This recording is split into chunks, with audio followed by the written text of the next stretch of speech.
بسم اللہ الرحمن الرحیم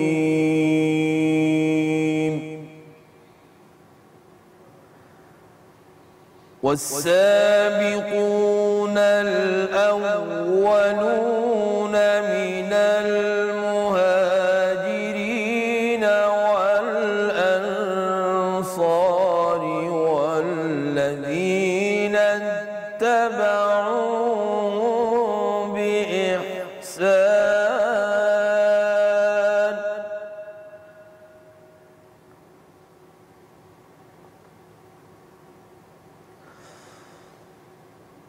والذين اتبعوهم بإحسان رضي الله عنهم ورضوا عنه وأعد لهم جنات تجري تحتها الأنهار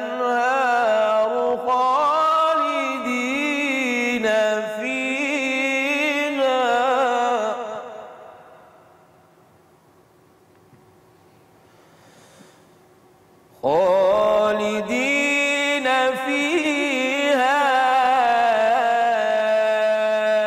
أبدا ذلك الفوز العظيم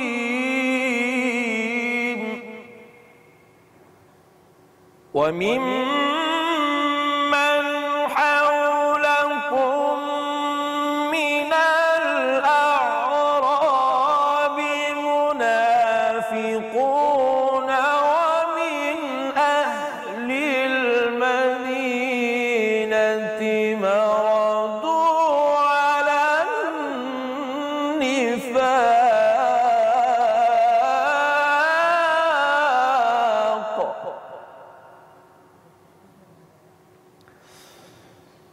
لا تعلمهم نحن نعلمهم سنعذبهم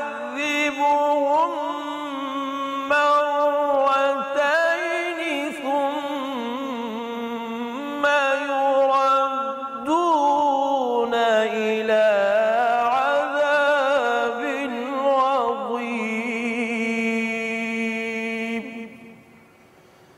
صدق اللہ العلی العظیم۔ بسم اللہ الرحمن الرحیم۔ السلام علیکم ورحمۃ اللہ وبرکاتہ۔ حضور اکرم صلی اللہ علیہ وآلہ وسلم نے مدینہ منورہ کی سرزمین پر جب دین کی تبلیغ فرمائی تو اس وقت وہاں دو قسم کے لوگ موجود تھے۔ ایک وہ کہ جو صدق دل سے ایمان لے آئے اور مشرف با اسلام ہو گئے، اور دوسرا طبقہ وہ تھا کہ جو ظاہری اعتبار سے تو اپنے آپ کو مسلمان کہتے تھے، لیکن ان کا دل جو ہے وہ اپنی اسی روش پر برقرار تھا جن کو ہم اور آپ تاریخ میں منافق کے نام سے یاد کرتے ہیں۔ وہ بظاہر اپنے آپ کو مسلمان کہتے تھے، لیکن اندر سے ان کا دل جو تھا وہ فتنے پر اور اپنی اسی شر کی کیفیت پر موجود تھا۔ چنانچہ غزوہ تبوک کی صورتحال یہ تھی کہ ایک طبقہ جو مسلمانوں کا بھی تھا وہ بھی اس تذبذب کا شکار ہو گیا کہ اس مرتبہ حضور اکرم صلی اللہ علیہ وآلہ وسلم یعنی مسلمانوں کے لشکر کی ایک ایسی طاقت کے ساتھ جنگ ہے کہ جس کے اندر شکست لازمی ہے، اور یہ سارا فساد انہی منافقین نے پھیلایا۔ اللہ تعالیٰ نے حضور اکرم صلی اللہ علیہ وآلہ وسلم کو ان آیتوں کے ذریعے یہ علم عطا فرمایا کہ وہ لوگ بھی آپ کی نظر میں بے نقاب ہو گئے، مدینے کی سرزمین اور اس کے آس پاس بسنے والے وہ منافقین کہ جن کے بارے میں حضور اکرم صلی اللہ علیہ وآلہ وسلم بھی لا علم تھے کہ ان کے دین اسلام سے دین سے خالی۔ چنانچہ اللہ تعالیٰ نے فرمایا کہ ان کے لیے ایسے افراد کے لیے ہم نے ایسے لوگوں کے لیے دو سزائیں رکھی ہیں۔ ایک تو یہ کہ جو وہ آس لگائے بیٹھے ہوئے تھے کہ اس مرتبہ اتنی بڑی طاقت کے ساتھ حضور اکرم صلی اللہ علیہ وآلہ وسلم کا لشکر ٹکرائے گا تو شکست تو لازمی ہے، اللہ تعالیٰ نے حضور اکرم صلی اللہ علیہ وآلہ وسلم کو فتح و نصرت عطا فرمائی۔ دوسری سزا اللہ نے ان کے لیے یہ رکھی کہ ان کا خیال یہ تھا کہ جب حضور اکرم صلی اللہ علیہ وآلہ وسلم اس لشکر کے ذریعے جائیں گے اور ایک طاقت سے، اتنی بڑی طاقت سے ٹکرائیں گے، تو پھر آپ کے پاس آپ کو اس کا نتیجہ یہ نکلے گا کہ بڑے پیمانے پر جو ہے وہ شہادتیں ہوں گی، ہلاکتیں ہوں گی۔ اللہ تعالیٰ نے صحیح سلامت حضور اکرم صلی اللہ علیہ وآلہ وسلم کو فتح و نصرت کے ساتھ مدینے کی سرزمین پر واپسی عطا فرمائی۔ تو اللہ تعالیٰ نے فرمایا کہ جن لوگوں کو آپ نہیں جانتے، آج ہم نے ان کے لیے بھی شکست کا سامان کر دیا۔ آپ اپنے کام جاری رکھیے، اللہ آپ کا حامی و ناصر ہے۔ اللہ تعالیٰ ہمیں صحیح معنوں میں دین کو سمجھنے کی بھی توفیق عطا فرمائے، اور اسی جذبے کے اوپر عمل کرتے ہوئے اللہ تعالیٰ ہماری رہنمائی اور ہدایت کا بھی سامان فرماتا رہے، اور ہمیں بھی اس کو سمجھنے کی توفیق عطا فرمائے۔ وآخر دعوانا ان الحمدللہ رب العالمین۔ انبیاء میں سب سے اعلیٰ آپ ہیں، سب سے برتر، سب سے بالا آپ ہیں، سب سے برتر، سب سے بالا آپ ہیں۔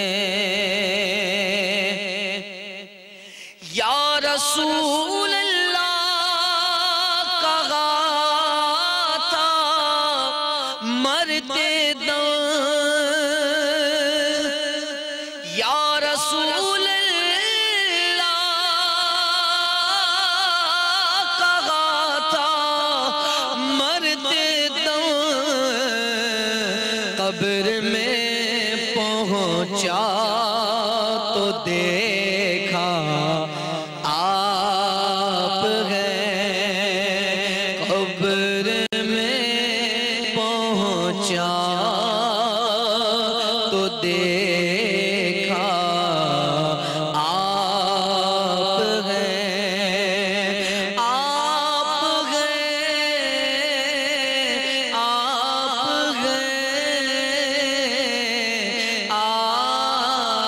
آپ ہیں۔ انبیاء میں سب سے اعلیٰ آپ ہیں، مدار بدر بس اس جزم پر میرے آقا میرے داتا آپ ہیں، آپ ہیں، آپ ہیں، آپ ہیں، میرے آقا میرے داتا آپ ہیں۔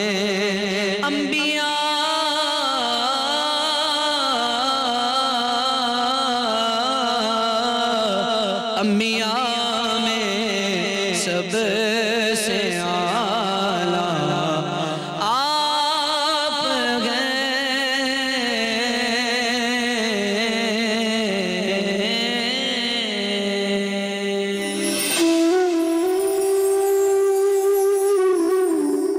الحمدللہ رب العالمین والصلاة والسلام علی سید الانبیاء والمرسلین، اما بعد، اعوذ باللہ من الشیطان الرجیم، بسم اللہ الرحمن الرحیم۔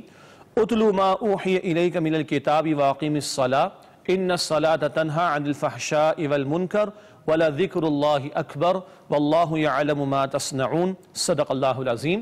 اللہم صلی وسلم علی نبینا محمد، رب اشرح لی صدری ویسر لی امری واحلل عقدۃ من لسانی یفقہوا قولی واجعل لی وزیرا من اہلی، آمین یا رب العالمین۔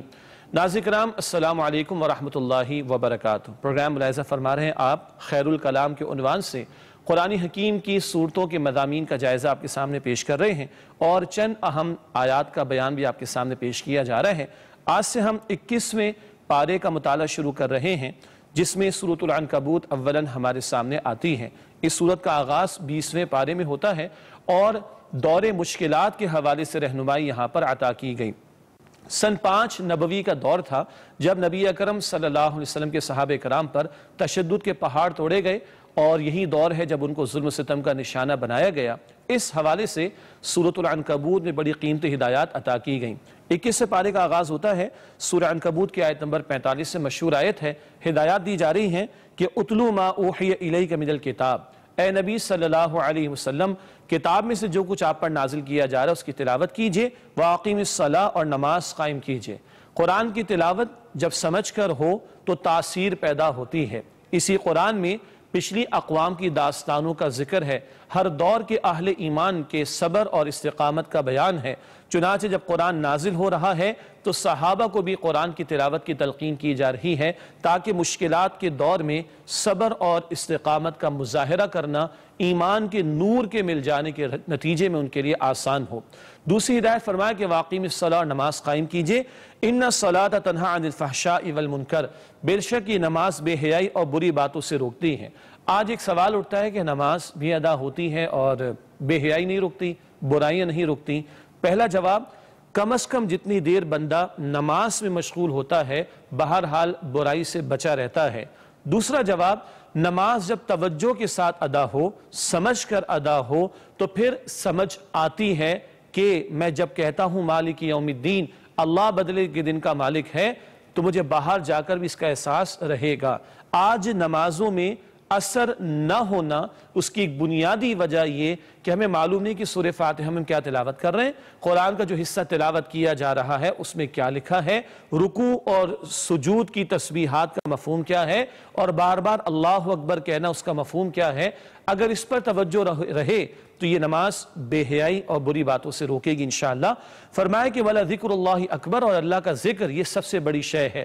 تلاوت متعین آداب کے ساتھ ہوتی ہے قرآن کی، نماز مقررہ اوقات میں متعین شرائط اور آداب کے ساتھ ادا کی جاتی ہے، لیکن اللہ کا ذکر ہر آن مطلوب ہے، یہ ہمیشہ کیا جا سکتا ہے۔ چنانچہ ذکر الہی سے زبان مستقل تر رہے تو اللہ کی یاد بھی رہے گی، اللہ سے تعلق بھی رہے گا اور مشکلات کا مقابلہ کرنا آسان ہوگا۔ فرمایا کہ واللہ یعلم ما تصنعون، تم جو کچھ بھی کرتے ہو اللہ سبحانہ وتعالی اس سے خوب واقف ہے۔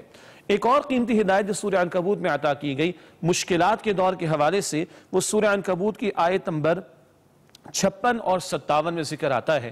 ارشاد ہوا، یا عبادی الذین آمنوا ان ارضی واسعۃ فایای فاعبدون، اے میرے بندو کہ جو ایمان لائے ہو، اللہ فرماتے میری زمین بہت وسیع ہے، بس تم میری ہی عبادت کرو۔ کبھی ایک علاقے سے دوسرے علاقے ہجرت کرنے پر مجبور کر دیا جائے تو کر لینا، کیونکہ اللہ کی بندگی کا تقاضا یہ بہت بڑھ کر ہے۔ البتہ یاد رہے، ہجرت فقط ایک علاقے کو چھوڑ دینے کا نام نہیں، ہجرت کا آغاز ہوتا ہے گناہوں کو چھوڑنے سے۔ ہجرت کے معنی علیحدہ ہو جانا، گناہوں کو چھوڑ دینا یہ آغاز ہے ہجرت کا، اور کبھی وطن کو چھوڑنا پڑے اللہ کے دین پر عمل کی وجہ سے تو وہ ہجرت کی انتہا ہوتی ہے جب ایک علاقے سے دوسرے علاقے کی طرف بندہ چلا جاتا ہے۔ البتہ ایک بہت بڑی حقیقت بیان کی گئی، کل نفس ذائقۃ الموت ثم الینا ترجعون، ہر نفس کو موت کا مزہ چکھنا ہے، اللہ فرما دے تمہیں ہماری طرف ہی لوٹایا جائے گا۔ موت ایسی ہی آئے کہ جو اللہ کی بندگی والی ہو، کہیں جان بچانے کی خاطر ایمان کو بندہ چھوڑ دے تب بھی موت تو آنی ہے، تو کیوں نہ ایسی موت آئے جو اللہ کی بندگی والی ہو، ایسی موت کی طرف ہی اللہ ہماری رہنمائی کرے، ایسی موت اللہ تعالی ہم سب کو عطا فرمائے۔ بتائے کہ ہر ایک کو جانا ہے، کوئی رکا نہیں، تم بھی جاؤ گے، مگر کیا ہی اچھا ہو کہ اللہ کی بندگی کرتے ہوئے جاؤ، یہ موت ہے جو مطلوب ہونا چاہیے ایک بندہ مومن کا۔ فرمایا کہ ثم الینا ترجعون، پھر تمہیں ہماری طرف لوٹایا جائے گا۔ ایک اور بات بتائی گئی آیت نمبر 60 میں رزق کے حوالے سے۔ ایٹ ٹائمز ایسا ہوتا ہے کہ بندہ دنیا کے معاملات کی وجہ سے اللہ کی بندگی سے فرار اختیار کرتا ہے۔ بتایا گیا وَكَأَيٍّ مِّن دَابَّةٍ لَا تَحْمِلُ رِزْقَهَا، ہر جاندار جو کوئی زمین پر ہے اس کا رزق اللہ کے ذمے ہے۔ فرمایا کہ اللہ یرزقها، کتنے ہی جاندار ایسے جو اپنا رزق اٹھائے نہیں پھرتے، اللہ یرزقها وإیاکم، اللہ انہیں بھی رزق عطا کرتا ہے، تمہیں بھی دیتا ہے۔ وَهُوَ السَّمِيعُ الْعَلِيمُ، اللہ سننے والا جاننے والا ہے۔ جانوروں کو، پرندوں کو جو ذات رزق عطا کرتی ہے وہی اللہ تمہارا رازق ہے۔ رزق کے چکر میں کہیں ایمان کو فراموش نہ کر دینا، یہ سمجھایا جا رہا ہے۔ ناظرین کرام، گفتگو رہے گی جاری، تاہم آپ سے ملاقات ہوئی ایک وقفے کے بعد۔ امید ہے آپ ہمارے ساتھ رہیں گے انشاءاللہ۔ السلام علیکم ورحمۃ اللہ وبرکاتہ۔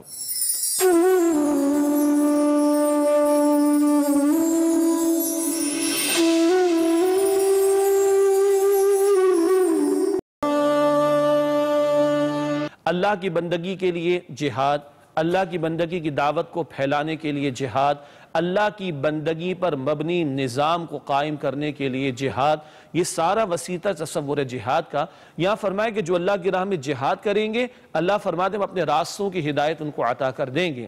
بہت توجہ کیجئے گا، اللہ کی طرف جانے والا راستہ تو ایک ہے، صراط مستقیم، مگر اللہ کہاں کہاں سے بندے کی مدد فرمائے وہ بہت سارے مواقع اور مقامات ہو سکتے ہیں۔ تم آؤ تو صحیح اللہ کی راہ میں، اللہ طرح طرح سے تمہاری مدد فرمائے گا۔ اللہ اس کا یقین ہمیں عطا فرمائے اور زندگی بھر اپنی بندگی کے لیے، اپنی بندگی کی دعوت دینے کے لیے اور اپنی بندگی پر مبنی نظام کو قائم کرنے کے لیے جد و جہد کرنے کی توفیق عطا فرمائے۔ اس کے بعد سورہ الروم کا آغاز ہوتا ہے 21ویں پارے میں۔ سورہ روم ہے جس میں اللہ تعالیٰ نے اپنی قدرت کی نشانیوں کا ذکر فرمایا ہے، بہت ساری نشانیاں عطا فرمائی اللہ تعالیٰ نے غور و فکر کے لیے۔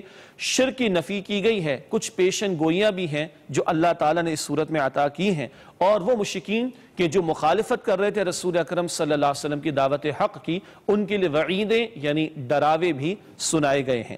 سورہ عنکبوت کی ابتدا میں ہم نے پڑھا تھا کہ مشکلات کے دور کے لیے رہنمائی آئی تھی۔ اب سورہ الروم ہے، اس میں اللہ تعالیٰ نے مسلمانوں کے لیے فتح اور نصرت کا اعلان فرمایا، اور بدر کے دن کی فتح کا ذکر اس مقام پر اللہ تعالیٰ نے ایک پیشن گوئی کے طور پر عطا فرمایا۔ اور بدر کا معاملہ مدنی دور میں پیش آیا، جبکہ سورہ روم مکی صورت ہے۔ اللہ تعالیٰ نے بنصر اللہ، ایمان والے اللہ کی نصرت سے وہ خوش ہو رہے ہوں گے جب بدر میں اللہ سبحانہ و تعالیٰ ان کو فتح عطا فرمائے گا۔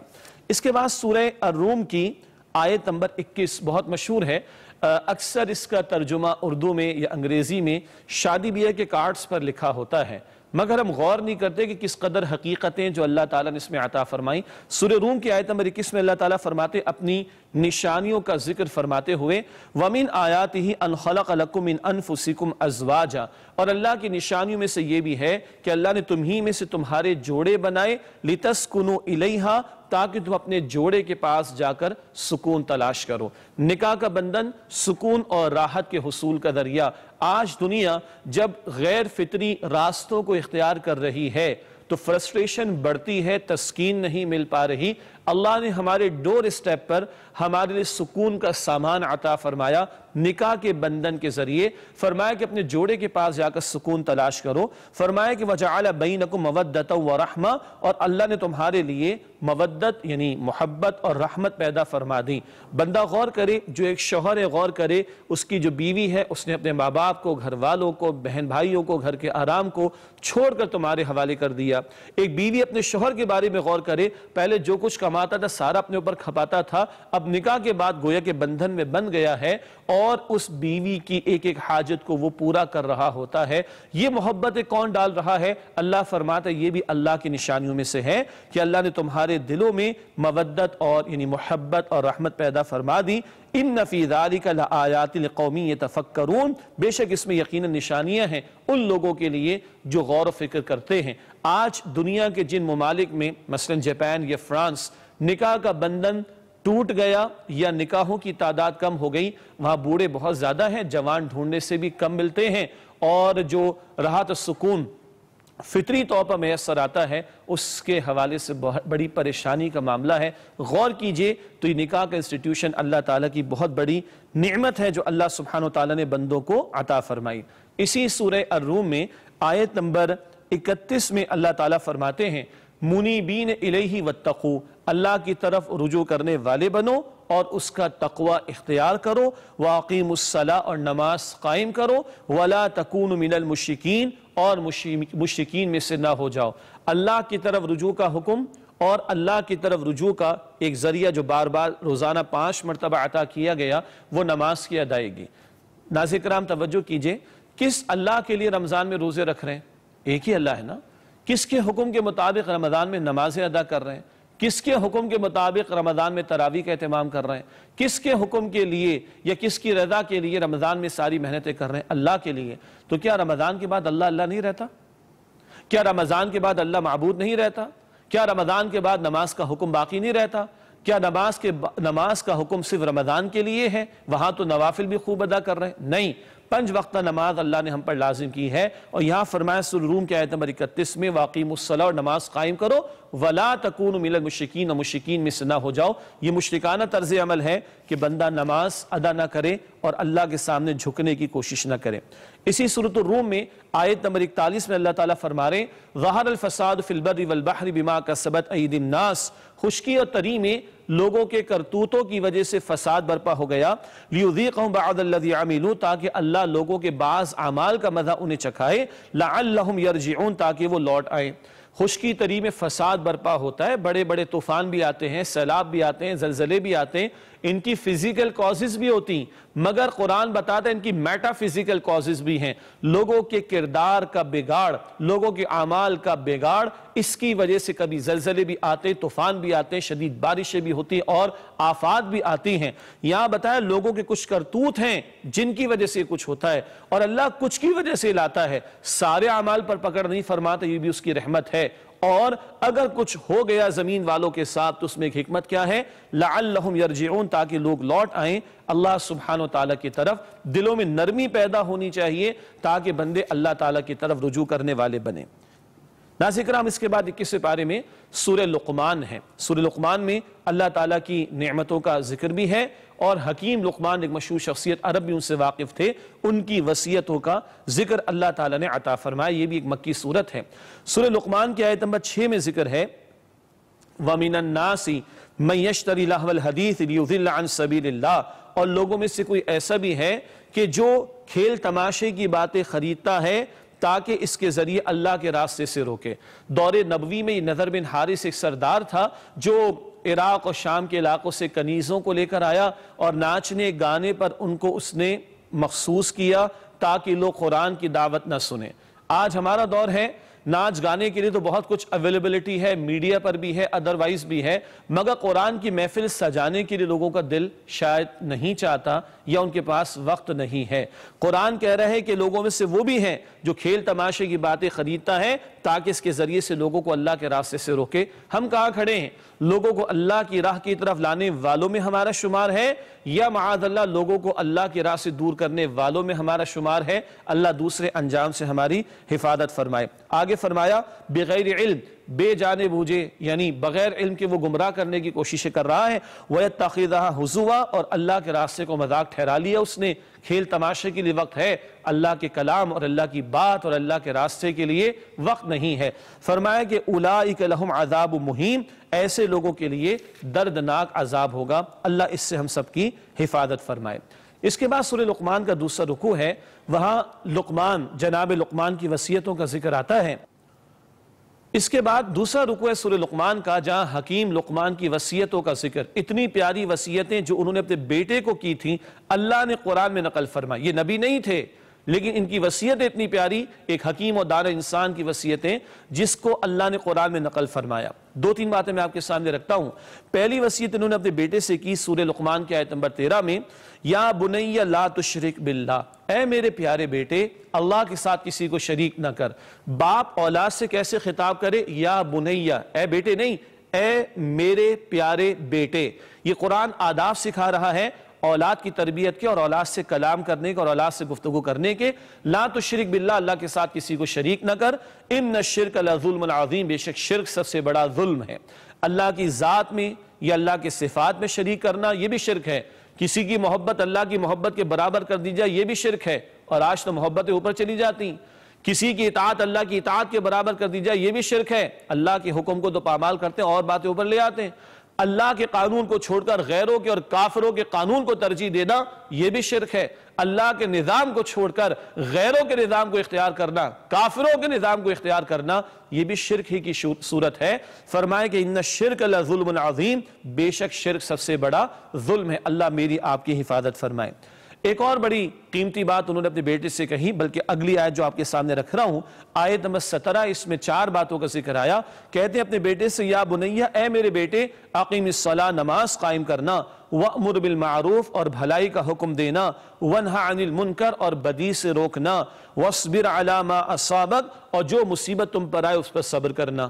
نماز ادا کرو مگر یہ کافی نہیں، اکیلے نیک بننا کافی نہیں، نیکی کی دعوت دو اور بدی سے روکو۔ آج بدی سے روکنا ہم نے چھوڑ دیا، بدی ہمارے گھروں کے اندر پہنچ چکی ہے۔ اور اس امت کو کیوں برپا کیا گیا؟ قرآن بتاتا ہے سورہ آل عمران آیت نمبر 110 میں، کنتم خیر امت اخرجت للناس تأمرون بالمعروف وتنہون عن المنکر، تم بہترین امت ہو جنہیں لوگوں کے لیے برپا کیا گیا، تم بھلائی کا حکم دو گے، بدی سے روکو گے۔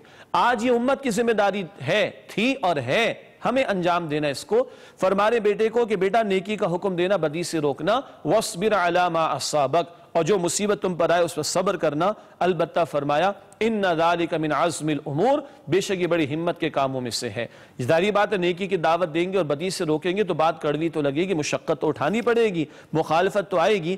فرمایا کہ اللہ کی خاطر صبر کرنا ان سارے امور پر، یہ بڑی ہمت کے کاموں میں سے ہے۔ ایک اور قیمتی بات جو سورہ لقمان کے آخر میں ہمارے سامنے آتی ہے وہ یہ ہے کہ اگر جتنے درخت ہیں وہ قلم بن جائیں اور سمندر سیاہی بن جائے اور یہ سارے قلم لکھنا شروع کریں، تب بھی اللہ کی باتیں ختم نہیں ہوں گی۔ اللہ کی قدرتیں بے شمار ہیں۔ اللہ مجھے آپ کو اس کا یقین عطا فرمائے اور اپنے کلام مبین کے تقاضوں پر عمل کی توفیق عطا فرمائے۔ وآخر دعوانا ان الحمد للہ رب العالمین، والسلام علیکم ورحمۃ اللہ وبرکاتہ۔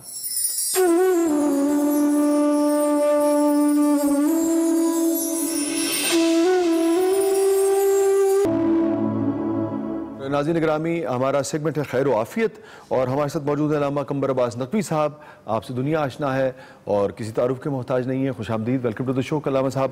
اور مولانا حکیم اکبر درس صاحب، آپ سے بھی دنیا آشنا ہے، بہت ہی عمدہ گفتگو فرماتے ہیں۔ اور پروگرام کے آغاز میں جیسا کہ موضوع میں بتا دیتا ہوں، آج کا موضوع سے بھی آپ سے بھی ڈسکس ہو رہا تھا ناظرین گرامی، وہ ہے آزادی اظہار۔ تو آزادی اظہار کا بڑا تذکرہ ہوتا ہے ہمارے معاشرے میں بھی، ویسٹ کا بھی، ہمارے یہاں بھی یہ کہنا ہے کہ جی اس سے بہت ترقی ہوتی ہے، بیکاز آپ سوال اٹھاتے ہیں اور ہر طرح کی آپ کو آزادی ہونی چاہیے۔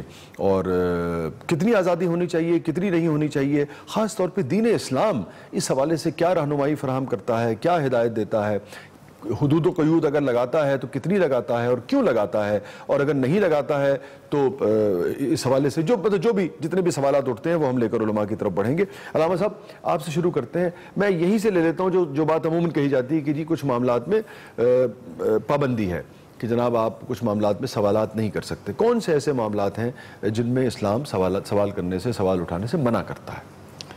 اعوذ باللہ من الشیطان الرجیم، بسم اللہ الرحمن الرحیم۔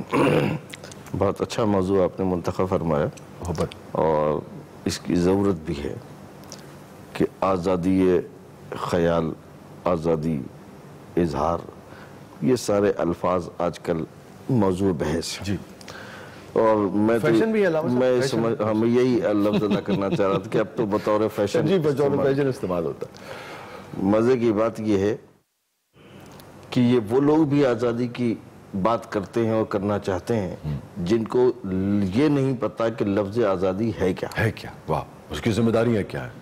اگر آپ اس کے میں فلسفیانہ انداز پہ چلے جائیں جی، تو آزادی ایک قید کا نام ہے، بذات خود، بذات خود۔ واہ، بڑی عمدہ بات کہی آپ نے۔ آزادی ایک قید کا نام۔ اللہ نے انسان کو آزاد پیدا کیا، واہ، اللہ نے انسان کو آزاد خلق کیا، اللہ نے انسان کو آزاد دنیا میں رکھا، اس کا حق ہے۔ اللہ مجبوراً اور جبراً اپنا سجدہ نہیں کرواتا، واہ واہ، اللہ مجبوراً اور جبراً اپنا کلمہ نہیں پڑھواتا۔ ٹھیک، یہ آزادی دے دی اس نے آزادی دے دی، یہ تو ہے اس کی آزادی۔ لیکن کیا اس نے ایسی آزادی دی ہے؟ کیا آزادی اس کا نام ہے کہ تم کسی کو تکلیف پہنچاؤ، تم کسی کو اذیت پہنچاؤ، واہ واہ، تم کسی کو دکھ دے دو، تمہاری بات سے کسی کو دکھ ہو جائے، گالم گلوچ کرو؟ گالم گلوچ تو مطلب جی اب تو تنزلی کی وہ منزل ہے کہ جہاں جس کا ذکر میں نہیں کر رہا۔ ٹھیک ہے، لیکن ہمارے کرتے تو ہے نا۔ میں تو ان اہل علم کی بات کر رہا ہوں، ٹھیک، ابھی میں جہلا کی بات نہیں کر رہا۔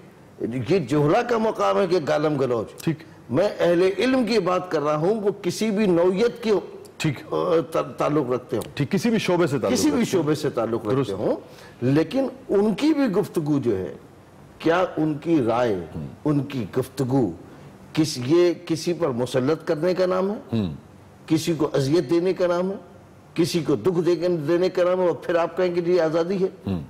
آزادی اس بات کو نہیں کہتے. آزادی کا آغاز ایک قید سے شروع ہوتا ہے، ایک ایسی قدغن سے شروع ہوتا ہے کہ جس سے کسی کا دل نہ دکھے، ٹھیک، جس سے کسی کو تکلیف نہ ہو، جس سے کسی کا جو ہے نا مقام نہ ختم ہو، اور جس سے کسی کو جو ہے نا اذیت نہ پہنچے. یعنی آپ کو وہ بات کرنی ہے جس سے اس معاشرے میں جو ہے وہ اصلاح ہو، جس سے اس معاشرے کے لوگوں کو فائدہ ہو، جس سے اس معاشرے کے لوگوں کو جو ہے نا ان کو بندگی کا راستہ اور طریقہ ملے. بالکل ٹھیک ہے. آزادی اظہار، اور آزادی اظہار کے حوالے سے علامہ صاحب نے جو گفتگو فرمائی، لیکن لوگ یہ کہتے ہیں کہ جی ہر طرح کی آزادی ہونی چاہیے، اور اب چونکہ اس کو ترقی سے جوڑ دیتے ہیں. وہ کہتے ہیں جی جب آزادی اظہار جو ہے اس سے ذہن کھلتا ہے، اس سے آپ کے سوچ کے دروا ہوتے ہیں. جب آپ سوچتے ہیں تو اس سے پھر ٹیکنالوجی میں بھی آپ آگے جاتے ہیں، آپ سائنس میں بھی آگے جاتے ہیں، آپ سیاسی معاملات کو بھی بہتر طریقے سے حل کرتے ہیں. اسلام اس کو کیسے دیکھتا ہے اور کیا رہنمائی فرماتا ہے؟ اسلامی تعلیمات میں اظہار رائے کی آزادی اور اپنے ما فی الضمیر کو بیان کر دینا. مجھے یہاں اپنے جد امجد شیخ التفسیر والحدیث علامہ عبدالکریم درس رحمۃ اللہ تعالی علیہ کا ایک شعر یاد آ رہا ہے. وہ فرماتے ہیں کہ راز درون دل کی اگر ترجمانہ ہو، راز درون دل کی اگر ترجمانہ ہو تو بہتر تو اس سے یہ ہے سرے سے زبانہ ہو. سبحان اللہ. کہ انسان کی جو دل میں کیفیات ہیں اور جو اس کا اظہار ضرور کرنا چاہیے، لیکن آزادی کا مطلب یہ نہیں کہ مادر پدر آزادی ہو جائے. ٹھیک ہے کہ انسان جو ہے اب یہی ریلیٹیو ٹرم ہے کہ مادر پدر کی کیا ڈیفینیشن کون کرے گا. اب یہ اس میں یہ ہوتا ہے کہ دیکھیں حضرت علی سے یاد آگے وہ کلام کرو تاکہ پہچانے جاؤ. تو حضرت علی سے کسی نے پوچھا کہ صاحب ہمیں کس قدر جو ہے اختیار دیا گیا ہے. جی ہاں، جبر و قدر کا جو فلسفہ ہے اس نے اٹھا لیا. دوسرا یہ دوسرا رکھے بغیر دوسرا اٹھا نہیں اٹھا سکتا، یہ نہیں میں اٹھا سکتا. تو فرمایا کہ یہ اتنی تم کو اختیار ہے اور اتنا جبر ہے تمہارے ساتھ کہ تم کو 50% جو ہے وہ ایک معاشرے میں ایک اظہار رائے کی جو ہے وہ آزادی بھی دی گئی ہے اور تم پہ قدغن بھی لگا. دین جو ہے وہ سائنٹیفک ہے. ٹھیک ہے. اگلی اقوام کی وہ تمام چیزیں قرآن کریم میں بیان کرتا ہے. ٹھیک ہے. جو تجربات اور مشاہدات گزر چکے ہیں ان کو وہ ظاہر کرتا ہے، اور اس کے بعد وہ قانون بناتا ہے کہ اگر تم نے یہ کام کیا تو تمہارے ساتھ بھی یہی ہو. ٹھیک ٹھیک. یعنی اس پر پھر وہ قانون بنتا ہے. ٹھیک. تو ہمارا دین سائنٹیفک ہے. ٹھیک. بے حضرت بڑا اہم موڑ پہ آ گئی گفتگو. دیکھیں، ایک ہے ذات باری تعالیٰ، ٹھیک ہے، ایک ہے صفات باری تعالیٰ، ٹھیک ہے، ایک ہے مخلوقات باری تعالیٰ. کائنات اس کی تخلیق ہے. ٹھیک ہے. آپ کا حق ہے کہ اس پر تحقیق کریں. سبحان اللہ. تو یہ تو معاملہ بالکل دونوں طرف سے یہی آپ جستجو کریں. ٹھیک ہو گیا. اس کی صفات چونکہ یہ جو تخلیق کائنات، یہ جو کائنات ہے اس کو ہم نعمتوں میں ہی لیں گے. بالکل بالکل ٹھیک. نعمتیں اللہ کہہ رہا ہے سخر لکم ما فی السماوات و ما فی الارض. سبحان اللہ سبحان اللہ. جو کچھ ارض و سما میں موجود ہے وہ سب مسخر کیا تمہارے لیے. تو کوئی تو ہے جس کے لیے مسخر کیا. اور غور کیوں نہیں کرتے، تدبر کیوں نہیں کرتے، فکر کیوں نہیں کرتے؟ ٹھیک ہے. عقل سے کام کیوں نہیں عقل سے کام نہیں کیوں؟ افلا تعقلون افلا یتفکرون افلا یتدبرون. اور عقل والوں کے لیے نشانیاں ہیں. سورج کے غروب ہونے میں، طلوع ہونے میں ہے کہ اس کو تو صرف صاحبان عقل سمجھیں گے. اس بات پہ غور فرما لیں کہ اور یہ بات جو ہے یہ تو صاحبان عقل سمجھیں گے. ٹھیک ہے. اس کا مقصد یہ ہے کہ اللہ کے ہاں بے وقوف کی گنجائش نہیں. خدا جو ہے وہ صاحبان عقل کو پسند کرتا ہے، صاحبان عقل کو دعوت دیتا ہے، کیا کہنا ہے، صاحبان عقل سے جو ہے خدمت لیتا ہے، سبحان اللہ، اور صاحبان عقل کو وہ جو ہے نا مقام عطا کرتا ہے۔ کیا کہنے میں اللہ سے بڑی اہم نکتہ ہے، میرا بالکل دل نہیں چاہ رہا، مجھے مجبوراً اس وقت وقفے پہ جانا ہے، لیکن میں یہیں سے کنٹینیو کروں گا، اور اس جو میں سمجھ پایا ہوں آپ کی گفتگو کو، اور یہ خالق کائنات کی، یہ رب ذوالجلال کی جو بزرگی ہے، جو اس کی عظمت ہے، اس کو زیبا نہیں ہے کہ وہ کسی کو بے وقوف بنا دے۔ تو یہ اختیار جو جبر و قدر کے فلسفے میں یقیناً یہ اختیار انسان کو دیا ہوگا کہ اگر وہ کسی معاملے میں لا علم بھی ہے تو وہ جستجو کر کے صاحب عقل میں شمار ہو سکتا ہے، تو یہ اختیار یقیناً ہمیں دیا گیا ہوگا۔ جی دیکھیے آپ میں یہی سے پھر کنٹینیو کرتا ہوں، نہیں میں کہنا ہی چاہ رہا تھا ناظرین گرامی کہ یہ ہم کہہ کے جان نہیں چھڑا سکتے کہ مجھے اتنی عقل نہیں دی گئی، میں کہنا ہی چاہ رہا تھا کہ جب آپ محنت کریں گے اور دیانتداری سے جستجو کریں گے، علم حاصل کرنے کی کوشش کریں گے تو صاحب عقل میں کوئی بھی شخص جو ہے وہ شمار ہونے لگے گا۔ چھوٹے وقفے کے بعد واپس آتے ہیں۔ السلام علیکم ورحمۃ اللہ وبرکاتہ۔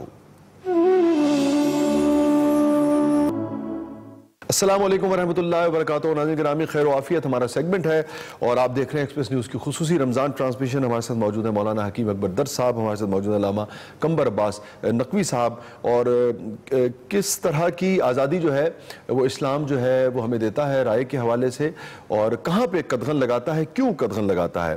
بات علامہ سے بڑے اہم نقطے پہ کر رہے تھے کہ اسلام جو ہے وہ پسند کرتا ہے، ذات باری جو ہے، باری تعالیٰ جو ہے وہ پسند کرتی ہے عقل والوں کو۔ میں نے اس میں گزارش کی تھی اور میں سمجھنا بھی چاہوں گا کہ کیا اگر کوئی کم عقل ہے تو پھر وہ اس درجے پہ پہنچ سکتا ہے کہ پسندیدگی کے درجے پہ فائز ہو جائے؟ علامہ صاحب یہ بھی، اور پھر جو آپ بیان فرما رہے تھے۔ دیکھیے بات یہ ہے کہ امام موسیٰ کاظم موسیٰ ابن جعفر علیہ السلام فرزند رسول کے تعلیمات کی روشنی میں آپ کو ایک بات بتاؤں جو انہوں نے لائیو چیزیں بتائیں۔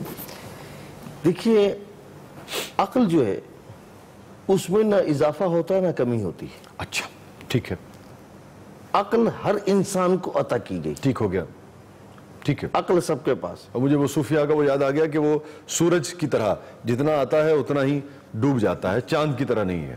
عقل ہر آدمی کو اللہ نے عطا کی ہے، ٹھیک ہے، اور جتنی ہے اتنی ہی رہے گی۔ جی عقل ہر انسان کو، یہ عدل الہی کا تقاضا ہے۔ سبحان اللہ۔ اگر وہ آپ کو کم اور مجھے زیادہ دے دے تو یہ عدل الہی پر حرف ہے۔ ٹھیک ہے، مالک کیوں مجھے کم دے رہا ہے اور ان کو زیادہ کیوں دے رہا ہے؟ لہذا عقل انسانی جو ہے وہ اللہ کی تخلیق ہے اور اس نے اپنی مخلوق کو جو ہے نا وہ عطا کی ہے۔ پھر ہمیں یہ جو تھوڑا بہت فرق نظر آتا ہے معاملات کو میں عرض کر رہا ہوں، تھوڑا سا مجھے آگے چلنے دیں۔ تو پہلے تو اس فلسفے کو، اس بات کو سمجھ لیں کہ دنیا یہ سمجھتی ہے کہ عقل میں اضافہ ہوتا ہے، عقل میں نہیں ہے۔ ہر چیز کو، دنیا کی ہر مخلوق کے پاس اپنی عقل موجود ہے، حیوانات کے پاس اور حیوان ناطق کے پاس، دونوں کے پاس عقلیں ہیں جو اس کی زندگی کی ضروریات ہیں۔ ٹھیک ہے، اب منزل ہے ارتقاء بشریت کی، ٹھیک ہے، اب مقام ہے ارتقاء انسانیت کا۔ اگر انسان یہ چاہتا ہے کہ میں اپنے مقام بندگی کو بڑھاؤں، اپنے مقام معراج انسانیت کو بڑھاؤں اور اس منزل کی طرف چلا جاؤں کہ جو اللہ جہاں چاہتا ہے مجھ سے، ٹھیک ہے، تو اس کے لیے پھر ہمیں تفکر کرنا پڑے گا، ٹھیک ہے، ہمیں غور کرنا پڑے گا، ٹھیک ہے۔ اور جب ہم تفکر و غور کریں گے اور اللہ سے مدد لیں گے تو اللہ کیا کرے گا؟ اللہ تمہارے شعور کو بلند کر دے گا، سبحان اللہ۔ عقل کو نہیں، میں سمجھ گیا، شعور کو، شعور کو بلند کرے اچھا گا۔ اگر ہم یہ کہیں عقل کی فہم کو، وہ بھی نہیں، شعور کو، شعور، ٹھیک ہے نا۔ اللہ کہتا ہے کہ جو راہ خدا میں قتل کر دیا جائے خبردار ان کو مردہ مت کہنا۔ کیوں؟ کیونکہ تم اس کا شعور نہیں، تم شعور نہیں رکھتے، ٹھیک۔ یعنی اس کا مقصد وہ زندہ ہے، وہ باحیات ہیں، وہ رزق پاتے ہیں، وہ موجود ہیں۔ المیہ یہ ہے کہ وقت ایسا ہوتا ہے، نہیں، لیکن یہ نقطہ ضرور مختصر اگر آپ دونوں حضرات سے عقل اور شعور کی ذرا فرق کو تھوڑا سا بیان کر دیجئے تاکہ دیکھنے والوں کو بھی اور مجھے سے طالب علم کو بھی ذرا زیادہ۔ میں بہت کوشش کرتا ہوں کہ عوام الناس کو، لیکن اب یہ معاملات سادے لفظوں میں، سادے لفظوں میں آپ یوں سمجھ لیجئے کہ شعور کی منزلیں جو ہیں وہ معرفت اور معراج کی منزلیں ہیں جس کو گراہیں اللہ کھولتا ہے، ٹھیک ہے، لیکن وہ اس وقت کھولتا ہے، ہدایت کی منزل پر انسان جب آتا ہے جب وہ طلب ہدایت کرتا ہے۔ سبحان اللہ۔ تو جب انسان طلب ہدایت کرتا ہے تو وہ شعور کھولتا ہے، وہ جب شعور کھولتا ہے تو آپ کو ہر چیز کی حقیقت نظر آنا شروع ہو جاتی ہے۔ جو پردے پڑے ہوئے ہوتے ہیں وہ پردے آپ کی نگاہوں سے اٹھنا شروع ہو جاتے ہیں تو آپ کو سمجھ میں آنے لگتا ہے. آپ کسی بھی چیز کو نہیں جانتے, ٹھیک ہے, تو دنیا کیا کرتی ہے, اس کا انکار کرتی ہے. ٹھیک ہے. فلسفہ کیا کہتا ہے, عدم علم عدم وجود پر دلالت نہیں کرتا. بالکل. آپ کا کسی چیز کا نہ جاننا اس کا یہ مطلب نہیں ہے کہ وہ ایگزسٹ نہیں کرتا. درست. تو آپ شعور نہیں رکھتے. ٹھیک ہے. تو جب آپ نہیں جانتے ہیں تو آپ اس کا انکار کر رہے ہیں. یہ ہے جہالت. ٹھیک. یہ ہے لاشعوری. اور جب آپ جان جائیں گے تو آپ اس کا اعتراف کر لیں. سبحان اللہ. عقل اور شعور کا اس کے اوپر اگر آپ کچھ اضافہ کرنا چاہیں, اور پھر جو سوال ہم شعور, لاشعور اور تحت الشعور. ٹھیک ہے. یہ 3 درجے بالکل ایسے ہی. اب شعور کی منزل جو ہے وہ دراصل عشق کی منزل ہے. واہ. اور ڈاکٹر اقبال نے کہا کہ گزر جا عقل سے آگے کہ یہ نور چراغ راہ ہے منزل نہیں ہے. اگر ہم اس کو چراغ راہ سمجھ کے کھڑے ہو جائیں تو وہ راستے کا چراغ ضرور ہے, اس سے روشنی حاصل کرنی چاہیے. لیکن اگر وہ روشنی آپ حاصل نہیں کر رہے تو یہ جو ہے اس کو منزل سمجھ کے وہیں آپ کھڑے ہو گئے تو اس سے کیا ہوتا ہے اگلے محو تماشائے لبے بام ابھی. وہ کہتے کہ بے خطر کود پڑا آتش نمرود میں عشق اور عقل تھی محو تماشائے لبے بام. تو اس لحاظ سے عقل اور شعور جو ہے ان دونوں کی ہم آہنگی ضروری ہے. یعنی یہ ایک دوسرے سے جدا نہیں کیا جا سکتے. شعور کو مہمیز دیتی ہے عقل, جی مطلب بڑھاوا دیتی ہے, بڑھاوا دیتی ہے. اور شعور جو ہے وہ عقل کے ذریعے سے چلتا ہے اور عقل اس سے رہنمائی کو حاصل کرتی ہے. ٹھیک ہے. تو اس لیے ان دونوں چیزوں کو جو ہے وہ ایک دوسرے کے لیے لازم اور ملزوم گردانا گیا ہے. اور یہی وجہ ہے کہ انسان کو اللہ تعالیٰ نے شعور بھی دیا ہے اور عقل بھی دی ہے. ٹھیک ہے. اور ان دونوں کے درمیان میں ایک حد فاصل پروردگار عالم نے جو ہے وہ قائم کر دی, اور جس سے جتنا علم ہوگا اتنا ہی عقل اور شعور جو ہے وہ روشنی پاتے ہیں اور اس انسان جو ہے اس سے بلندیوں کی منزل. کیا عمدہ گفتگو فرمائی حکیم صاحب آپ نے بھی اور قمر صاحب آپ نے بھی. ناظرین گرامی, یہ جو ہم بھاگتے ہیں بعض اوقات فلسفیانہ گفتگو سے, اور بعض اوقات ہم یہ سوچتے ہیں کہ جی تو بوجھل ہو گئی ہے, یہی وہ بات ہے جو علامہ صاحب نے فرمائی اور ادھر حکیم صاحب نے فرمائی کہ یہ ہماری عقل کی وہ کجی ہے جس کی وجہ سے ہم غور نہیں کرتے, تدبر نہیں کرتے, اور فرار حاصل کرتے ہوئے, تساہل پسندی کا شکار ہوتے ہوئے ہم اس شعور کو نہیں پا پاتے ہیں جو بنیادی طور پہ ہمیں جسے کہتے ہیں کہ جس سے ہم اشرف المخلوقات جس کی وجہ سے ہم بنائے گئے ہیں.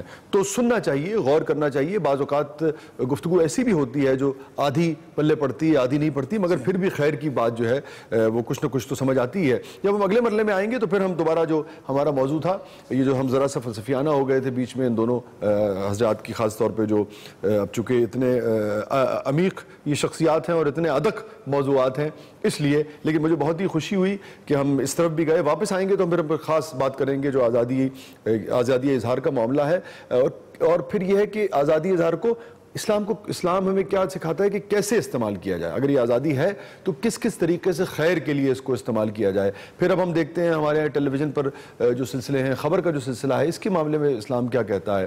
پھر یہ جو سنی سنائی بات کو بیان کر دینا ہے, اس کو کیسے دیکھتا ہے اسلام. کہیں نہیں جائیے گا ناظرین گرامی, چھوٹے سے وقفے کے بعد واپس آتے ہیں. آپ دیکھ رہے ہیں خیر رمضان. السلام علیکم ورحمۃ اللہ وبرکاتہ.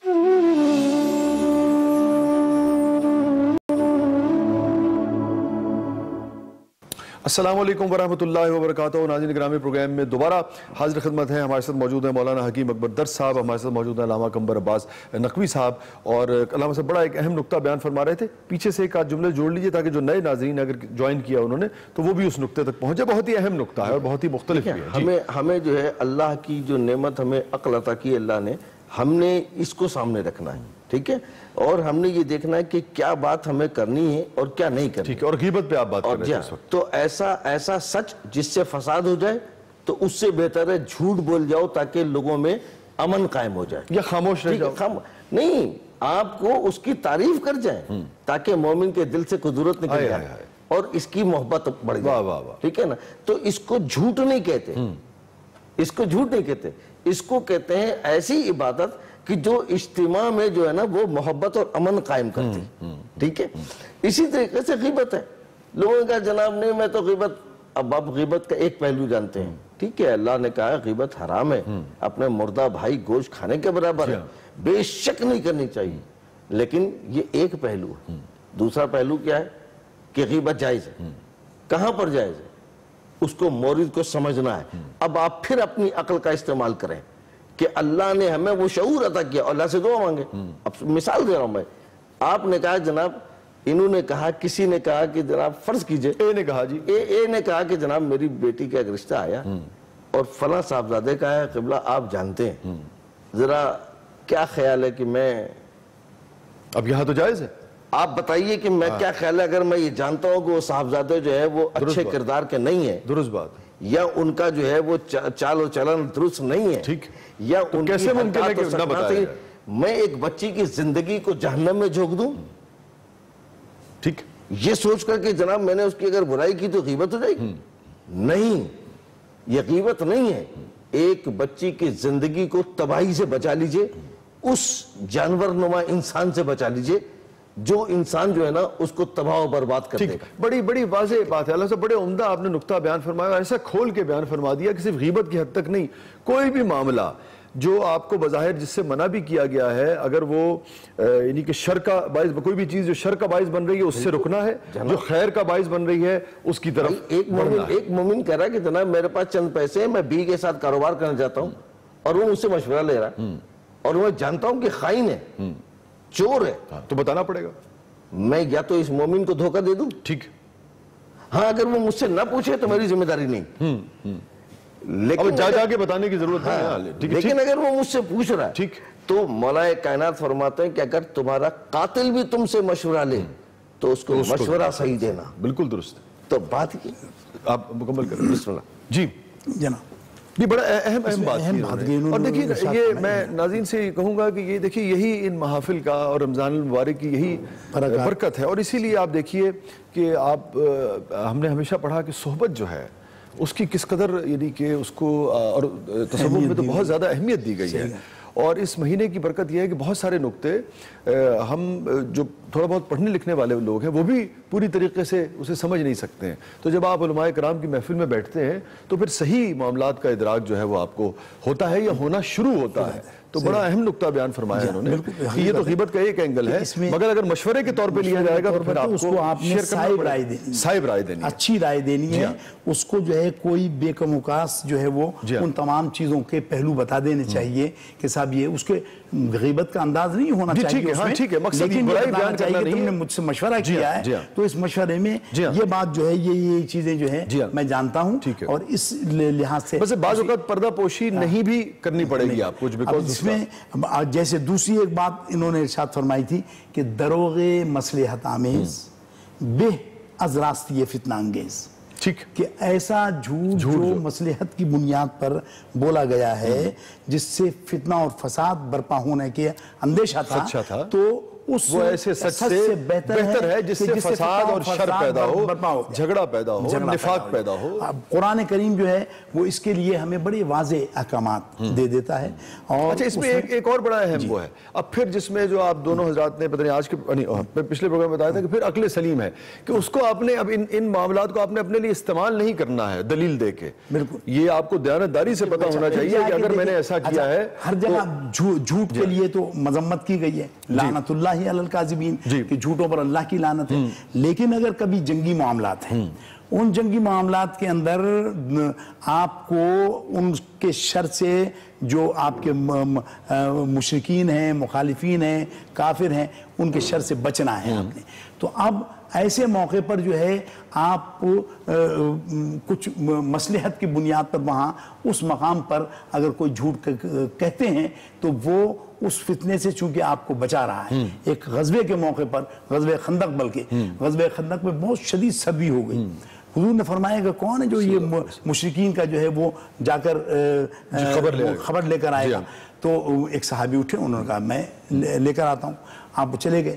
اب وہاں ادھر چونکہ احزاب تھے، غزوہ احزاب میں سارے جتنے بھی گروہ تھے وہ سب جمع ہو گئے تھے، اور وہ گروہ جو ہے وہ بیٹھے ہوئے، انہوں نے کہا تھا کہ صاحب دیکھیں اس وقت جو ہے وہ حالات بڑے جو ہے وہ دگرگوں ہو گئے ہیں، تو اس لیے دیکھیں آپس میں کوئی ایسا شخص نہ ہو کہ جو ہماری جاسوسی کر لے اور یہاں غیر آدمی بیٹھا ہوا ہو۔ تو اب جو صحابی گئے تھے انہوں نے فوراً اپنے برابر والے سے کہنے لگا بھائی تم کون ہو، بتاؤ اپنا نام۔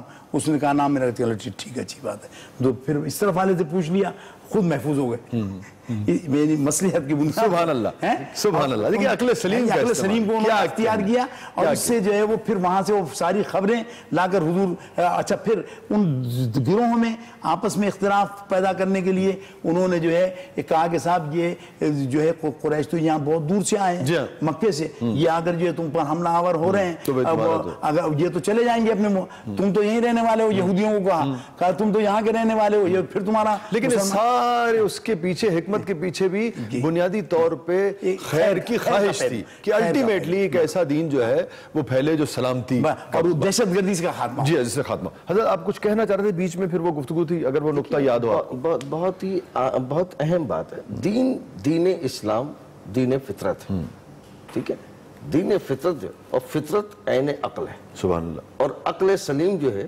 وہ اللہ نے دی ہی اس لیے ہے کہ تم جو ہے وہ لکیر کے فقیر نہ چلو۔ کیا اچھی بات کہی ہے، لکیر کے فقیر کا نام اسلام نہیں ہے، کیا اچھی بات کہی۔ اسلام نام ہے سبحان اللہ، زمان اور مکان کے تقاضوں کو معرفت کے ساتھ ٹھیک اپنے عمل کو جاری رکھنا، مومن اپنے اثر سے ہم آہنگ ہوتا ہے، ٹھیک ہے۔ تو یہ جو لکیر کے فقیر یہ والی باتیں اسلام کی نہیں ہے۔ اسلام جو ہے وہ چاہتا ہی ہے کہ آپ سے سوال جواب کس بات کا ہوگا؟ اگر آپ لکیر و فقیر کی طرح چل رہے ہیں تو پھر سوال ہو جاؤ نہیں معبود جیسے تو نے لکھا تھا میں نے ایسے چلا۔ میں تو یہ دیکھنا چاہ رہا ہوں کہ جناب اس وقت پر مجھے کیا کرنا چاہیے، ٹھیک ہے، ٹھیک ہے نا؟ ٹھیک ہے۔ خیر کا جو بنیادی فلسفہ سکھایا گیا ہے، ہر جدید عہد میں اس فلسفے کے مطابق کیسے آپ نے عمل کرنا ہے، ریئیکٹ کرنا ہے۔ ایک دو جملے آپ سمجھ لیجئے لوگوں کے لیے کہ جب بھی گفتگو کرو احساس ذمہ داری سے کرو، بڑی عمدہ بات ہے، یہ ہے اصل میں حاصل کلام۔ جی ہاں، ٹھیک ہے، اگر تمہارے اندر احساس ہے زندگی کا اپنی بھی اور دوسروں کی بھی، تو احساس ذمہ داری سے گفتگو کرو، سبحان اللہ، وہ چاہے گھر ہو سبحان اللہ یا باہر۔ بہت ہی اہم گفتگو، بہت ہی عمدہ گفتگو فرمائی دونوں علماء کرام نے، اور جسے کہتے ہیں نا کہ دل باغ باغ ہو گیا، اور ایک لطف کی، ایک سرور کی کیفیت ہے، اور لطف و سرور وہ کہ لگ رہا ہے کہ بھئی کچھ سیکھ رہے ہیں۔ علامہ صاحب پھر درخواست کی جائے دعا کے لیے۔ بسم اللہ الرحمن الرحیم، بسمک العظیم العظم، یا اللہ یا اللہ یا اللہ، یا رحمان یا رحیم یا غفور یا کریم، یا ارحم الراحمین، یا سریع الرضا، یا نور یا قدوس، یا ارحم الراحمین، یا احد یا صمد، یا من لم یلد ولم یولد ولم یکن لہ کفوا احد، انی توکلت علی اللہ وانی اعوذ باللہ من الشیطان الرجیم ومن الجن والانس، یا رب اعوذ بک من ہمزات الشیاطین واعوذ بک رب ان یحضرون، ربنا اننا سمعنا منادیا ینادی للایمان فاغفر لنا ذنوبنا وقنا عذاب النار، ربنا آتنا فی الدنیا حسنة وفی الآخرة حسنة وقنا عذاب النار وقنا عذاب القبر وقنا عذاب الحشر، اللهم اغفر لي الذنوب التي تحبس الدعاء، اللهم اغفر لي الذنوب التي تنزل البلاء، اللهم اغفر لي الذنوب التي تغير النعم، اللهم اغفر لي كل ذنب واتوب إليه، اللهم ارزقنا توفيق طاعتك وبعد المعصية، اللهم ارزقنا توفيق طاعتك وبعد المعصية، اللهم ارزقنا توفيق طاعتك وبعد المعصية، اللهم بحق محمد وآل بیتہ الطیبین الطاہرین المعصومین۔ پروردگارہ ہم سب کی عبادات کو اپنی بارگاہ میں قبول فرما، بار الہ ہمیں اپنی عبادات کی توفیق عطا فرما، پروردگارہ ہمارے گناہ کبیرہ گناہ صغیرہ کو معاف فرما، ہماری خطاؤں کو درگزر فرما، بار الہ ہمارے دلوں سے ہر قسم کی برائی کو، بغض و حسد و کینہ اور ہر قسم کی برائی کو ہمارے دلوں سے نفرتوں کو دور فرما، پروردگارہ تمام مسلمانوں کو آپس میں اتحاد، اتفاق و محبت و اخوت کی توفیق عطا فرما، بار الہ جو بے روزگار ہو ان کو روزگار عطا فرما، جو بے اولاد ہو ان کو اولاد صالح عطا فرما، جو پریشان حال ان کی پریشانیوں کو دور فرما، جو مقروض ہو ان کو قرض ادا کرنے کی توفیق عطا فرما، جو ناحق قید ان کو کو رہائی عطا فرما، جو بیمار ان کو شفاء کاملہ عطا فرما، جو مرحومین ان کو جوار رحمت میں جگہ عطا فرما۔ میرا معبود جن جن گھروں میں جوان بچیاں موجود ان کو رشتہ زواج سے منسلک فرما، تمام والدین کو اس فرض کو سمجھنے کی، اس کے انتظامات کرنے کی توفیق عطا فرما۔ پروردگارہ تجھے واسطہ محمد و آل محمد کا ہمارے ملک میں اپنی رحمتیں، برکتیں، نعمتیں نازل فرما۔ بر الہ ہمارے ملک کے دامے درم سخنے جو لوگ خدمت کر رہے ہیں، افواج پاکستان اور تمام پاکستانی وہ تمام افراد جو اس ملک کی تعمیر و ترقی کے لیے، اس ملک کے امن اور امان کے لیے جو لوگ خدمت انجام دینے، بر الہ ان کی خدمات میں اضافہ فرما، ان کی توفیقات خیر میں اضافہ فرما۔ بر الہ دشمن پاکستان کو نیست و نابود فرما، دشمن اسلام کو نیست و نابود فرما، ہمارے ملک میں، ہمارے شہر میں اپنے امن و امان عطا فرما، تمام مسلمانوں کو آپس میں اتحاد، اتفاق، محبت، اخوت کی توفیق عطا فرما۔ ربنا تقبل منا انک انت السمیع العلیم، اللہم رزقنا توفیق طاعتک و بعد المعصیہ۔ یا رب یا رب یا رب یا کریم یا ارحم الراحمین یا سریع الرضا یا مالک کن فیکن یا ارحم الراحمین۔ رب اجعلنی مقیم الصلاة ومن ذریتی، ربنا تقبل دعا، ربنا تقبل دعا، رب ارحمہما کما ربیانی صغیرا، ربنا اغفر لی ووالدی وللمؤمنین یوم یقوم الحساب۔ اللہم اغفر للمؤمنین والمؤمنات والمسلمین والمسلمات الاحیاء منہم والاموات، تابع اللہم بیننا وبینہم بالخیرات، انکا مجیب الدعوات، انکا علی کل شیء قدیر۔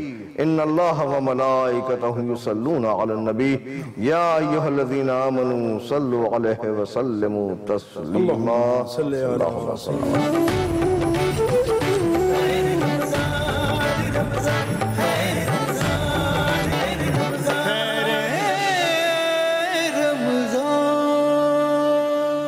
السلام علیکم ورحمۃ اللہ وبرکاتہ۔ ناظرین گرامی، پروگرام میں ایک دفعہ پھر حاضر خدمت ہے، ایک دفعہ پھر خوش آمدید۔ آپ دیکھ رہے ہیں ایکسپریس نیوز کی خصوصی رمضان ٹرانسمیشن خیر رمضان، اور وقت ہوا ہے ہمارے سیگمنٹ تحفہ خیر کا۔ ہمارے ساتھ موجود ہیں ڈاکٹر سید محمد اشرف جیلانی صاحب۔ خوش آمدید جیلانی صاحب، آپ کی تشریف آوری کا بہت بہت شکریہ۔ اور کل ایک تو پہلے میں آپ کو بتا دوں کہ کل جو آخر میں نے وہ جو آپ نے یا لطیفو اور یا ودودو کا آپ نے وظیفہ بتایا تھا خاص طور پر رشتے کے لیے، تو میں نے آپ سے آپ کی شفقت کی وجہ سے تھوڑی سی لبرٹی لیتے ہوئے میں نے کہا تھا کہ اگر میں پڑھوں تو میری بیگم بہت خوش تھی، چونکہ انہوں نے کہا جی وہ حضرت نے اجازت نہیں دی آپ کو، تو آپ پڑھنا بھی چاہیں تو اس کا کوئی اثر نہیں ہوگا۔ تو میں نے کہا جی میں آپ تک پہنچا دوں بہرحال۔ اچھا، لیکن یہ فرمائیے کہ حضرت یہ اجازت جو ہے یہ کس قدر ضروری ہوتی ہے سارے معاملے میں؟ یا جیسے اب یہ یا لطیفو یا ودودو ہے، آپ نے فرمایا کہ بھئی اس کا طریقہ بھی آپ نے بتایا تھا کہ پڑھنے کا طریقہ اتنے دن تک پڑھا جائے۔ اب کوئی بھی شخص بغیر پوچھے اس کو پڑھے تو اب مجھے یہ کہتے ہیں کہ جی اگر پوچھ کے پڑھیں تو پھر اس کا اثر ہوتا ہے، ادروائز بھی پڑھنا چاہے تو کیوں اثر نہیں ہوگا؟ بسم اللہ الرحمن الرحیم۔ سوال بڑا اہم ہے۔ اب وظائف کی کتابیں جیسے ملتی ہیں، مجموعہ وظائف ہے، لوگ اس میں دیکھ کے پڑھ لیتے ہیں۔ اصل میں اجازت اس لیے ضروری ہے کہ جو صاحب اجازت ہے اس کو یہ پتہ ہوتا ہے کہ وہ اس کے ریئیکشن کیا ہے۔ ٹھیک ہے، کیونکہ بعض اسماء اللہ تبارک و تعالیٰ کے جلالی ہیں، بعض جمالی۔ ہاں درست ہے، یہ ہے۔ اچھا، اگر کوئی جلالی وظیفہ ہے اور اس کو اس تعداد میں پڑھ لیا کہ جس میں کوئی نقصان تو نہیں کہہ سکتے، لیکن یہ کہ مطلب اس کے اثرات اس کے اوپر مرتب ہوں گے، تو اس وجہ سے اجازت کی ضرورت ہوتی ہے۔ اب جو اجازت دے گا اس کو پتہ ہے کہ اس تعداد میں اس کو فائدہ ہو جائے، ٹھیک ہے، اور اس کو پڑھنے کا طریقہ بھی ہے۔ اب ظاہر ہے جو جیسے عام زندگی سے اگر ہم سمجھنا چاہیں، جیسے ڈاکٹر ایک ڈوز کم بھی دیتا ہے، زیادہ بھی دیتا ہے، اب آپ اپنی مرضی سے لے لیں تو ظاہر ہے نقصان کا اندیشہ ہوگا، تو اس وجہ سے اجازت کی ضرورت ہوتی ہے۔ پھر دوسری بات یہ ہوتی ہے کہ طریقہ بھی۔ اچھا، عام جو کتابیں ملتی ہیں نا، اس میں تو ایک مطلب کمرشل بیسس پہ چل رہا ہے سلسلہ، تو بس لکھ دیا انہوں نے سب جگہ سے جمع کر کے اور ایک وہ بنا دیا۔ اب اس میں یہ تو نہیں کہہ سکتے کہ ثواب نہیں ہے، ظاہر اللہ تعالیٰ کا اور اس کے اثرات بھی ہوں گے، اس کے اسماء مبارکہ ہیں تو وہ ہے، لیکن اثر جب بھی ہوگا کہ جب کسی صاحب اجازت سے اجازت لی جائے کہ اس کے پڑھنے کا طریقہ بھی بتائے گا اور تعداد بھی بتائے گا اور یہ بھی بتائے گا کہ اس کو کتنے دن پڑھنا ہے اور کس طرح۔ تو اس کا مطلب ہے آپ کے مطابق ہر آدمی کے لیے اور مختلف وہ آپ بتائیں گے، مختلف ہے، کسی کے لیے کچھ ہے، کسی کے لیے کچھ ہے۔ ہاں بالکل، جس طرح کی دواؤں کا معاملہ ہے، میں سمجھ گیا، ایک دوا ہر ایک کے لیے نہیں۔ ٹھیک ہے، تو یہ طے ہے کہ مجھے آپ اجازت نہیں دے رہے؟ جی ہاں اس چیز کی تو ابھی میں آپ کو اجازت نہیں دے رہا فی الحال. ٹھیک ہے. اچھا حضرت، اب ہم نے کل یہ طے کیا تھا کہ آج ہم آپ سے بات کریں گے خاص طور پہ کہ جو رزق کی بندش ہے اور بچے خاص طور پہ وہ لوگ جو تمام تر ہم اسباب دیکھتے ہیں، اپنے دنیاوی اسباب مکمل ہیں، درست ہے، لیکن اس کے باوجود بھی رستہ جو ہے نہیں ہے، جو کاروبار کی بندش کہہ لیجیے، رزق کی بندش کہہ لیجیے. پھر اس سوال کا ایک اور پہلو یہ ہے کہ اب بہت سارے لوگ صرف لڑکوں کے حوالے سے نہیں، بچیوں کے حوالے سے بھی معاشرہ چونکہ بہت حد تک بدل گیا ہے، کاسموپولیٹن سٹیز کے اپنے تقاضے ہیں، شہر کراچی کے، شہر لاہور کے، تو بہت سارے لوگ یہ سوچتے ہیں کہ بھائی ہم ایسا لائف پارٹنر چاہتے ہیں لڑکی میں بھی جو جاب کرتی ہو. اب وہاں پہ بھی لڑکی کو بھی یہ پرابلم پیش آتی ہے کہ اس کو بھی جاب نہیں مل رہی. تو دونوں کے حوالے سے اور اوور آل اس سارے معاملے کو آپ کیسے دیکھیں؟ اس میں اصل میں بہت سی چیزیں ایسی ہیں کہ وہی بات جو میں نے رشتوں میں کہی تھی کہ ہماری اپنی وجہ سے بہت سی چیزیں. اچھا اس میں کیا ہے، دیکھیے رزق کا وعدہ تو اللہ تبارک و تعالیٰ نے کیا ہے، تو پتھر میں کیڑے کو بھی رزق فراہم جی ہر ایک کو وہ رزق دے رہا ہے، لیکن ہمارے اندر کمی ہے کہ ہماری اپنی غلطیوں کی وجہ سے اس چیز میں تاخیر ہو جاتی ہے. رزق تو ملتا ہے لیکن تاخیر ہو جاتی ہے. اب اس میں کیا ہے، مثلا ایک صاحب کی جاب لگی ہوئی، اب ان کو کسی بات پر غصہ آیا، کھڑے کھڑے جاب چھوڑ دی، استعفیٰ دے دی، چلے ریزائن کر دیا، پھر مہینوں جناب. اچھا ذہن میں کیا ہوتا ہے، میرے بغیر کام نہیں چلے، اور یہی سب سے بڑی جو ہے غلطی ہے، بڑی اہم بات آپ. جی ہاں، کسی کے جانے سے کوئی کام نہیں، انسان مر جاتا ہے پھر اس کی جگہ دوسرا. یہ تو ایک سسٹم ہے اللہ تبارک و تعالیٰ نے بنا دیا، تو یہ کبھی بھی نہیں سوچنا چاہیے. دیکھیں نا، کوئی بھی سطح اس کے بارے میں کہا جاتا ہے نا کہ جو ناگزیر سمجھتا ہے وہ ناگزیر لوگوں سے قبرستان جو ہے وہ بھرے پڑے ہیں. کسی بھی سطح کا آدمی اگر یہ سوچے کہ میں ناگزیر ہوں تو جا کے قبرستان. اب اس میں کیا ہے کہ اب مہینوں بے روزگار. ٹھیک، تو میں آپ کی جو بات سمجھ سکیں گے کہ حکمت سے، معاملہ فہمی سے کام لینا چاہیے، تھوڑا صبر سے بھی کام لینا. ہاں، یہ نہ سوچے کہ لگی ہوئی جاب کو نہ چھوڑے. ٹھیک، یہ بزرگوں نے یہ فرمایا کہ اللہ تبارک و تعالیٰ کی ناراضگی ہو جاتی ہے. ایک رزق مل رہا ہے آپ کو تو آپ اس کو چھوڑ کے چلے جائیں تو ناشکری ہے، اور پھر اس کی سزا بھگتنی پڑتی ہے کہ پھر برسوں بے روزگار ہے. ٹھیک ہے، ایک تو ایک یہ پہلو ہو گیا. اچھا دوسری کیا ہے کہ مستقل مزاجی.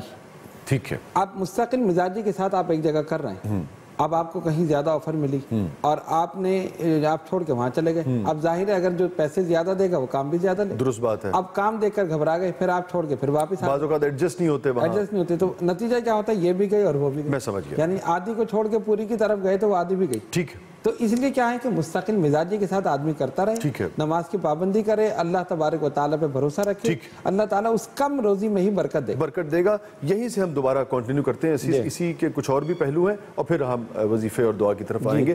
ناظرین، جیسے کہ حضرت نے فرمایا کہ مستقل مزاجی، اور یہ ہے کہ بعض اوقات ہم بہت چکا چوند اور چمک دیکھ کر جو کچھ ہمارے پاس ہوتا ہے اس کو چھوڑ کر ہم آگے کی طرف دوڑ پڑتے ہیں. شعر مجھے یاد آتا ہے، اور دیکھیے کہ شعر کی خوبصورتی یہی ہوتی ہے حضرت کہ صرف حظ اٹھانے کی چیز نہیں ہے، یہ زندگی کے بہت سارے اثرات اس سے سمجھنا چاہیں تو. اپنا مٹی کا دیا توڑ نہ لینا عابد، اپنا مٹی کا دیا توڑ نہ لینا عابد، کر کبھی چاند کو آنگن میں اترتے دیکھو.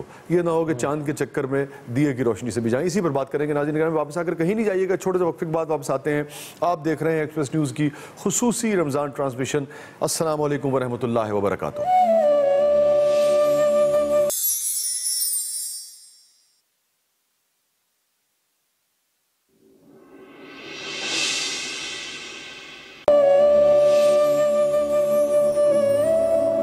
السلام علیکم ورحمۃ اللہ وبرکاتہ. ناظرین گرامی، پروگرام میں ایک دفعہ پھر حاضر خدمت ہیں. آپ دیکھ رہے ہیں ایکسپریس نیوز کی خصوصی رمضان ٹرانسمیشن خیر رمضان. ہمارا سیگمنٹ ہے تحفہ خیر. ہمارے ساتھ موجود ہیں ڈاکٹر سید محمد اشرف جیلانی صاحب. محترم، وہی بات جو آپ فرما رہے تھے، آپ نے فرمایا کہ جن لوگوں کی جاب لگی ہوتی ہے وہ بعض اوقات غلط فیصلے کی وجہ سے، بعض اوقات مزاج کی اپنی سختی کی وجہ سے، اپنے غصے کی وجہ سے بعض اوقات اس سے ہاتھ دھو بیٹھتے ہیں، پھر تکلیف اٹھاتے ہیں. بعض اوقات سب کچھ ہے لیکن جاب مل ہی نہیں رہی، ابتدا میں ہی نہیں مل رہی، پہلا ہی سٹیپ نہیں طے ہو پا رہا. اس میں کہاں عملی طور پہ آپ خامی سمجھتے ہیں؟ پھر ہم وظیفے کی طرف اور دعاؤں کی طرف بڑھیں گے. اس میں اکثر تو یہ ہوتا ہے کہ اپنی یہ خامی یہ ہوتی ہے کہ تلاش میں آدمی کی یعنی بے دلی کے ساتھ کہ گئے پتہ نہیں ملے گی نہیں ملے گی، اس طرح کا یقین نہیں ہوتا ہے. یقین نہیں ہوتا.